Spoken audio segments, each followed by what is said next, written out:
innama ya'muru masajidallah man amana billah wal yawmil akhir wa aqamas shalah wa ataz zakah wa lam yakhsha illallah. Sadaqallahul azim.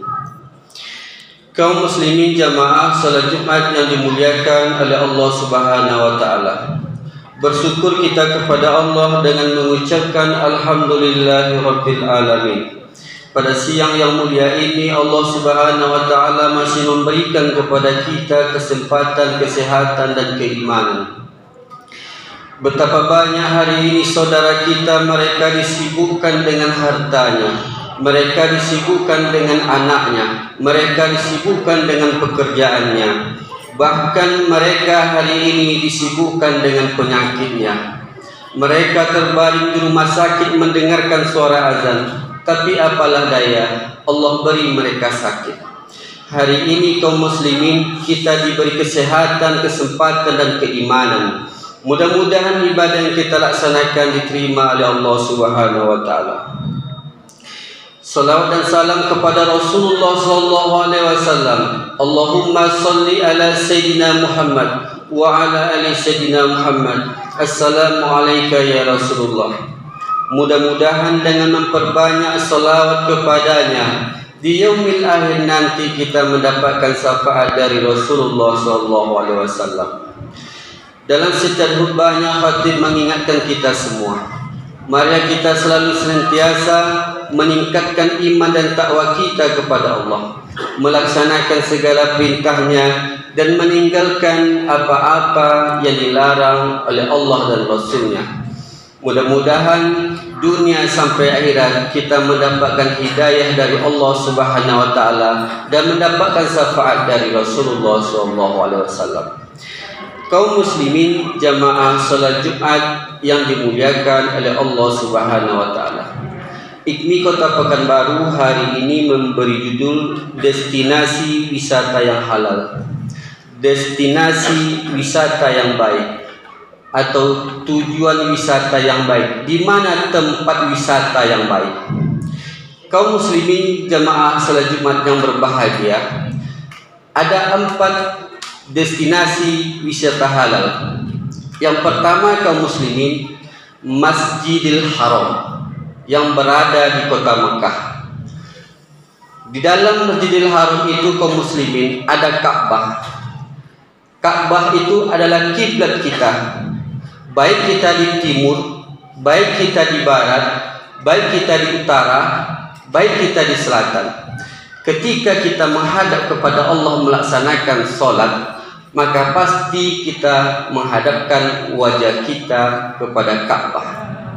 Kemudian hati kita mengingat kepada Allah Subhanahu wa taala. Kaum muslimin jamaah salat Jumat yang dimuliakan oleh Allah Subhanahu wa taala. Kota Mekah umumnya dan khususnya Ka'bah adalah salah satu tempat keturunan Nabi Ibrahim dan Ismail alaihissalam. Nabi Ibrahim alaihissalam memiliki istri Siti Hajar. Dari pernikahannya maka lahirlah Nabi Ismail alaihissalam. Lalu Nabi Ismail itu menikah dengan anak dari suku Jumhur. Dari garis keturunannya kaum muslimin, maka ke bawah sampailah kepada Fihr. Fihr ini nama lainnya adalah Quraisy. Dari keturunan Fihr ke bawah sampailah kepada Qusay bin Kilab. Qusay bin Kilab punya anak namanya Abdul Manaf. Abdul Manaf punya anak namanya Hashim. Hashim punya anak namanya Syaibah dan Muttalib. Dari Syaibah ini kaum muslimin lahirlah Abdul Muttalib. Dari Abdul Muttalib ini ke bawah lahirlah Abdullah. Dari Abdullah lahirlah Nabi Muhammad sallallahu alaihi wasallam. Maka kota Mekah itu dulunya adalah tempat tinggal Nabi Ibrahim dan Ismail dan Siti Hajar kaum muslimin. Kaum muslimin jamaah salat Jumat yang dimuliakan oleh Allah Subhanahu wa taala. Di dalam Ka'bah itu atau di dalam kota Mekah ada Safa Marwah, ada Hijr Ismail, ada Maqam Ibrahim, dan ada air Zam-Zam kaum muslimin. Maka kalau kita ingin berwisata, pergilah ke kota Mekah atau dalam kurung Masjidil Haram. Di sana ada air Zam-Zam yang ditemukan oleh Nabi Ismail alaihissalam. Dulu kaum muslimin ketika di masa Qusay bin Kilab, air Zam-Zam itu hanya berupa cerita dongeng. Karena di masa Qusay bin Kilab itu air Zam-Zam itu tidak ada. Kenapa tidak ada? Karena ditimbun oleh orang sebelumnya. Kapan munculnya air Zam-Zam itu kembali? Ketika di masa kakek Nabi Muhammad SAW, yaitu Abdul Muthalib. Maka dialah yang menemukan air Zam-Zam yang ditimbun ribuan tahun, ratusan tahun. Kaum muslimin jamaah salat Jumat yang dimuliakan oleh Allah Subhanahu wa taala. Maka tujuan wisata kita yang pertama adalah Masjidil Haram atau Ka'bah secara umum Mekah. Yang kedua kaum muslimin jamaah salat Jumat yang dimuliakan oleh Allah Subhanahu wa taala. Yang kedua adalah Madinah, khususnya Masjid Nabawi. Dari Abdullah bin Zaid, Rasulullah pernah bersabda, sesungguhnya Nabi Ibrahim alaihissalam telah memuliakan kota Mekah dan penduduknya. Nabi Ibrahim itu berdoa kepada Allah agar kota Mekah itu dan penduduknya itu dimuliakan oleh Allah Subhanahu wa taala. Maka apa kata Rasulullah? Aku pun mendoakan kota Madinah ini sebagaimana Nabi Ibrahim alaihissalam mendoakan kota Mekah. Dua kota ini kaum muslimin didoakan oleh Nabi yang mulia, Nabi Ibrahim dan Nabi Muhammad SAW. Kota Mekah didoakan oleh Nabi Ibrahim, sedangkan kota Madinah didoakan oleh Rasulullah SAW. Kaum muslimin yang berbahagia, apa kata Rasulullah? Siapa yang wafat di kota Madinah, maka dia di yaumil akhir nanti akan mendapatkan syafaat dariku, kata Rasulullah. Siapa yang wafat di kota Madinah, maka dia akan mendapatkan syafaat dariku di yaumil kiamat nanti. Kaum muslimin yang berbahagia, siapa yang sholat di masjidku, kata Nabi Muhammad SAW, maka kelipatannya 100 kali lipat dibandingkan 1000 kali lipat dibandingkan dengan solat di tempat yang lain.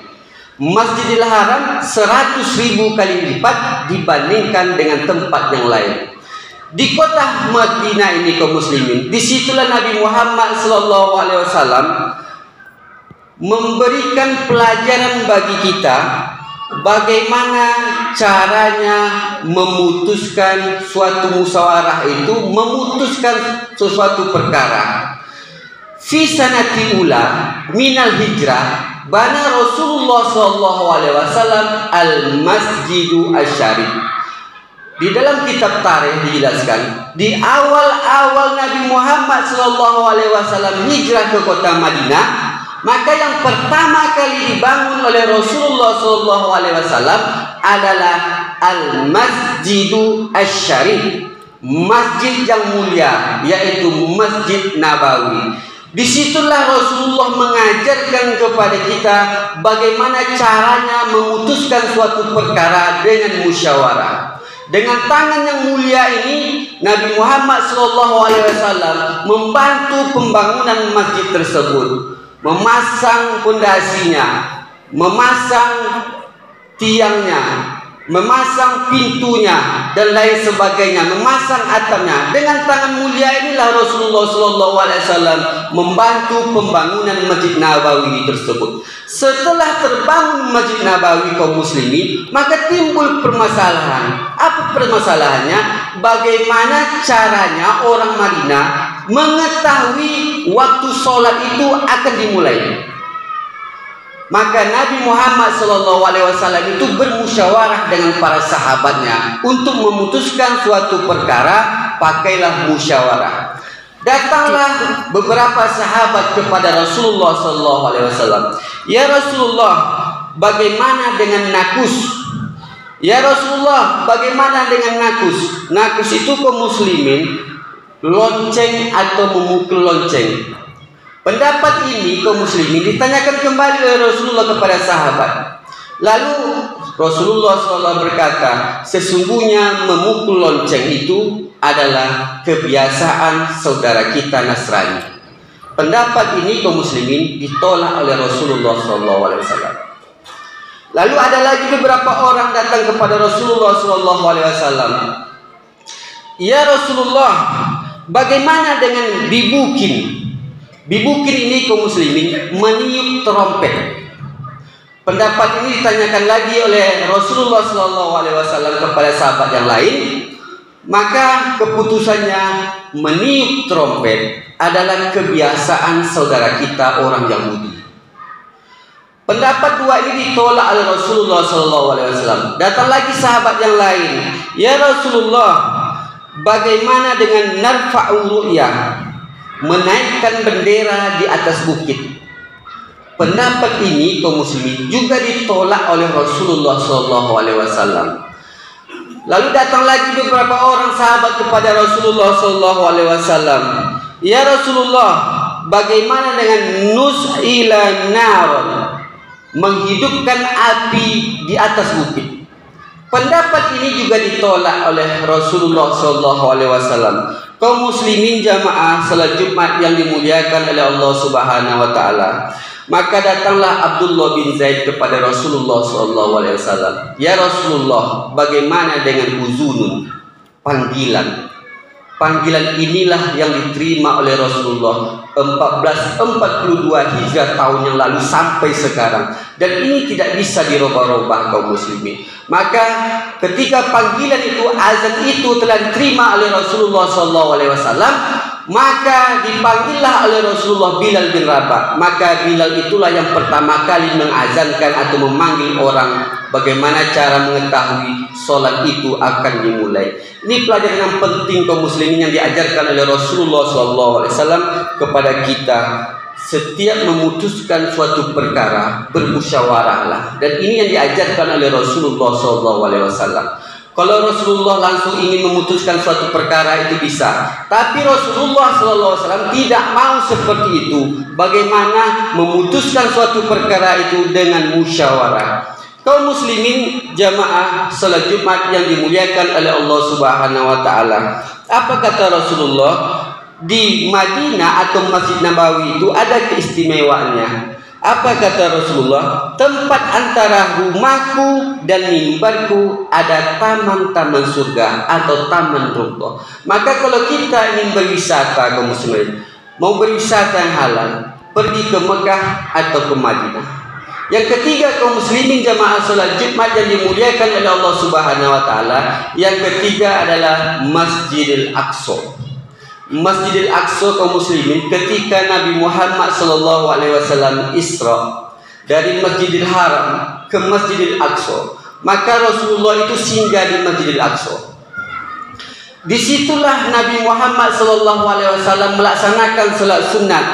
Nabi Muhammad mulai dari Nabi Adam sampai Nabi Isa, seluruh para malaikat, maka mereka itu solat di Masjidil Aqsa, dan yang menjadi imamnya adalah Nabi Muhammad SAW. Kaum muslimin yang berbahagia, yang keempat, kalau hari ini kita tidak bisa pergi ke Mekah, ke Masjidil Haram, hari ini mungkin kita tidak bisa pergi ke Masjid Nabawi kota Madinah, hari ini mungkin kita tidak bisa pergi ke Masjidil Aqsa, maka apa kata Allah Subhanahu wa taala? Tempat yang keempat, tempat wisata, destinasi wisata yang halal. Makmurkanlah masjid yang ada di sekitar kita. Makmurkanlah, muliakanlah masjid yang ada di sekitar kita. Apa kata Allah Subhanahu wa taala? "Inni buyutikum fil ardi al-masjidan." Sesungguhnya rumahku di dunia ini, di bumi ini adalah masjid. Maka kalau kita meninggalkan masjid, maka akan terjadilah malah bahaya yang terjadi pada daerah kita. Maka muliakan masjid. kita laksanakan solat 5 waktu di masjid kita agar Allah Subhanahu wa taala memberikan rahmat kepada kita. Mudah-mudahan kita terhindar dari mara bahaya. Mudah-mudahan bermanfaat bagi kita semua. Fattabi'u ya ulil absar la'allakum tuflihun.